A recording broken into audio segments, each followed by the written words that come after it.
Ladies and gents, welcome back. We're hoping that this isn't the case, that you could be charged for having a different political opinion than the government, but we have Ontario Member of Provincial Parliament, Randy Hillier, facing 9 charges over his involvement in the Ottawa Convoy protest.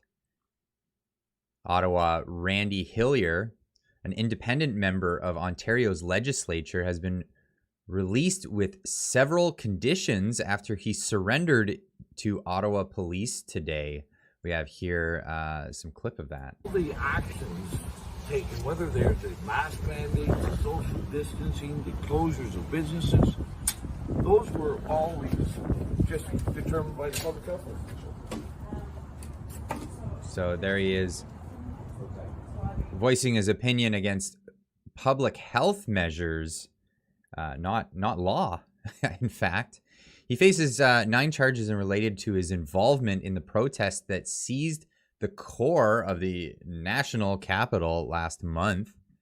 The Crown consent to the Lanark Frontenac Kingston member released after he made an appearance in court by telephone this afternoon.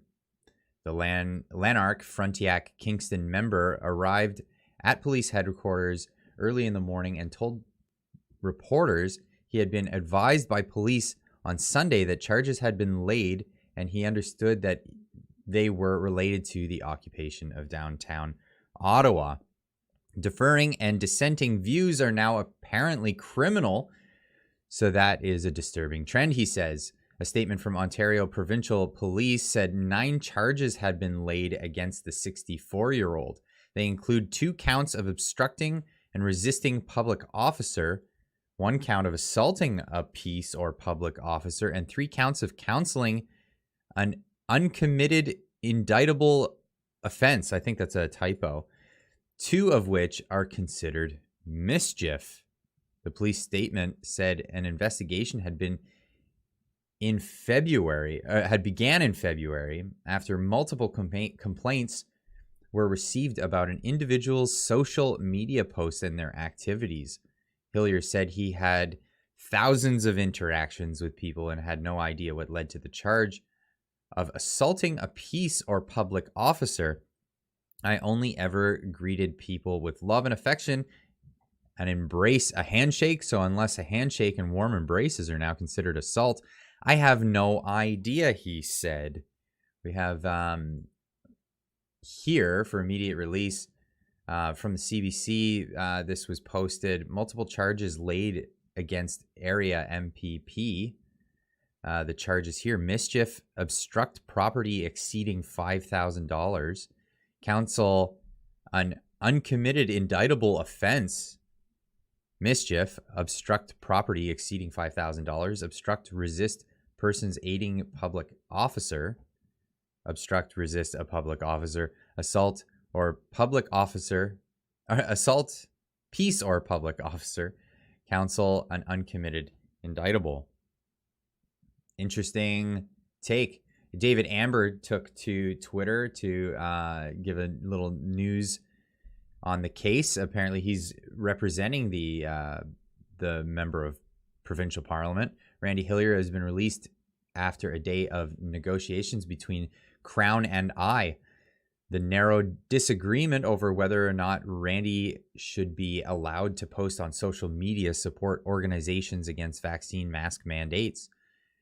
Justice of the Peace, I believe, is JP, sided with Crown, and we can appeal. So he's not allowed to talk to the public about his opinions under the bail conditions.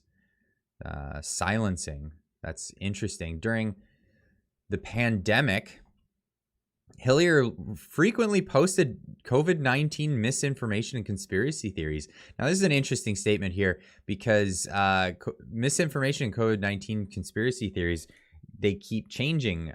So if he posted, for example, if he talked about the lab leak theory previous to it being the official theory, that would have been misinformation and conspiracy theory. That's, I think mentioning that vitamin D might be a good way to stop yourself from getting too sick from it was at one point a conspiracy theory. So this is an interesting take here. He's been ticketed for allegedly breaking public health rules, also called Federal Transport Minister Omar Algebra a terrorist, and labeled public health measures as fascism.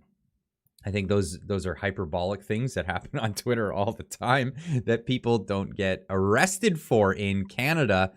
Maybe National Post can clarify their opinion on that. The Ontario legislature first passed a unanimous motion condemning Hillier's disreputable conduct after he posted the names and photos of people who had died, suggested without evidence that they died due to COVID-19 vaccination. I'm unaware of this.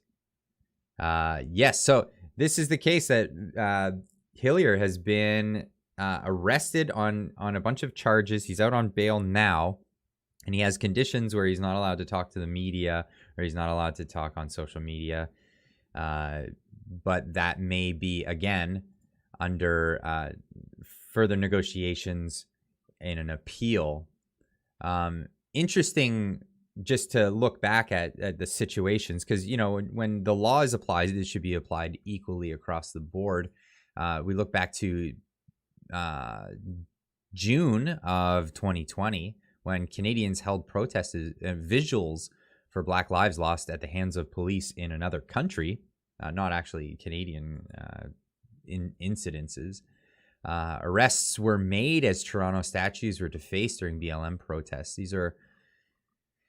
These were lots of damage that was caused during that, of which, yes, public officials were part of the crowds in these events. Justin Trudeau here, taking a knee, not taking a stand, I guess. He didn't come out in his usual attire for the event, but he definitely did show up for the event and participate in it. No arrests have yet been made, as I am aware of. Time will only tell. It took a month for them to come after Hillier for these specific allegations, or these specific charges that are being laid against him. No charges yet for Justin Trudeau. I'll definitely keep you posted on any progress in that case, and also in Hillier's case. But definitely stay tuned for that. All right, folks, keep on trucking.